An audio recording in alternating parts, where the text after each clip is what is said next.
Bismillahirrahmanirrahim. Assalamualaikum warahmatullahi wabarakatuh. Selamat pagi. Salam Indonesia luar biasa.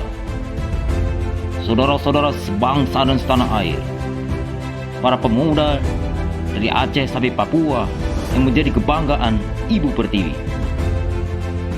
Saat ini di era pandemi COVID-19, di akhir tahun 2020, tepatnya hari Bela Negara tanggal 19 Desember 2020, Indonesia sedang ada di dua jalan.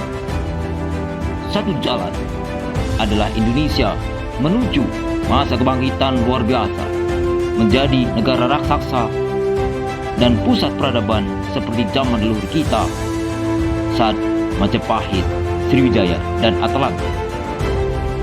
Dan jalan yang satunya lagi adalah yang sangat ditakutkan oleh para pendiri bangsa dan para leluhur kita, yaitu hilangnya rasa cinta tanah air dan bela negara, sehingga Indonesia akan menuju jurang kehancuran menjadi negara yang paling lemah di dunia karena pecah menjadi negara kecil-kecil seperti yang terjadi di Balkan, atau istilah dari Dr. Ahmad Basarah, Wakil Ketua MPR Republik Indonesia, sebagai istilah Balkanisasi, yaitu pecahnya negara besar yang bernama Yugoslavia menjadi negara kecil-kecil seperti Serbia, Bosnia, dan lain-lainnya. Saudara-saudara bangsa dan tanah air, para pemuda Indonesia yang menjadi kebanggaan Nusantara, bila saya ditanya jalan mana yang akan terjadi, saya jawab dengan tegas, Indonesia akan menuju negara terkuat di dunia.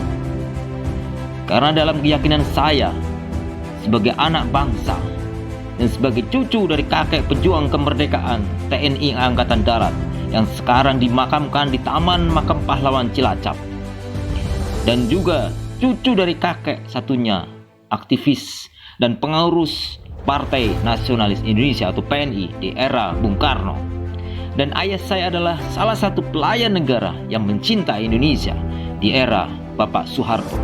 Indonesia tetap menjadi Indonesia yang besar, pusat peradaban dunia, jauh sebelum lahirnya Plato dan Aristoteles. Indonesia menurut Profesor Santos dalam bukunya The Lost Atlantic dahulu dikenal sebagai Kerajaan Atlantik. Nenek moyang kita, para leluhur kita adalah orang-orang yang hebat, dan secara ilmu genetika telah melahirkan orang-orang hebat, yaitu kita, seluruh rakyat Indonesia yang lahir di Indonesia, yang saat ini ada di Indonesia maupun tersebar di berbagai negara. Kecerdasan, adiluhung, dan keluhuran adat ketimuran yang menjadi permata dunia adalah kekuatan sumber daya manusia yang tidak dapat dikalahkan oleh bangsa manapun. Karena keluhuran dan adat ketimuran adalah cermin dan kesantunan yang dalam agama apapun pasti dianjurkan. Rasulullah SAW diutus di muka bumi ini untuk menjadi rahmat bagi seluruh alam, rahmatan lil alamin, dan memperbaiki akhlak. Demikian juga Nabi Isa, Yesus, juga untuk menyebarkan kasih sayang di muka bumi. Inilah mengapa Indonesia akan menjadi negara terkuat, karena kekuatannya adalah justru di SDM atau sumber daya manusia yang saat ini masih luar biasa, masih banyak yang mencintai tanah airnya, yang memiliki keluhuran dan adat ketimuran yang seharusnya. Mari para senior, mari para pejabat, siapapun juga kita yang sudah berusia 40 tahun ke atas, kita tularkan kepada generasi muda yang akan memimpin bangsa ini kelak di kemudian hari. Dalam sejarah, kehancuran di Indonesia bukan karena unsur serangan dari negara lain. Misalnya Majapahit pada saat itu bukan karena serangan dari negara lain, tapi karena tidak bersatu dan saling berebut kekuasaan.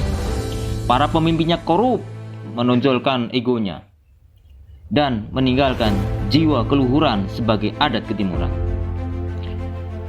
Adat ketimuran lebih mementingkan jiwa kebahagiaan dan keikhlasan. dibandingkan dengan adat barat yang lebih mementingkan materialisme, hedonisme, dan kesenangan dunia yang semata.